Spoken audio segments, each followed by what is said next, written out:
shutdown. It's a very cold and windy day here.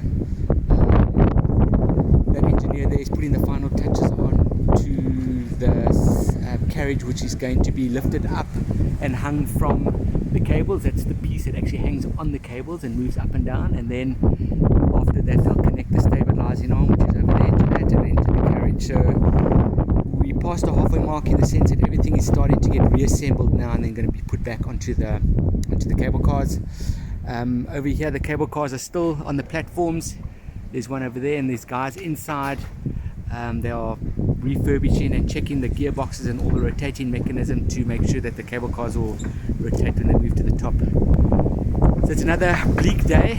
There's not much massive happening. It's just all finer detail stuff while everybody checks and rechecks and checks again and prepares for reassembly. Have a great day. Cheers.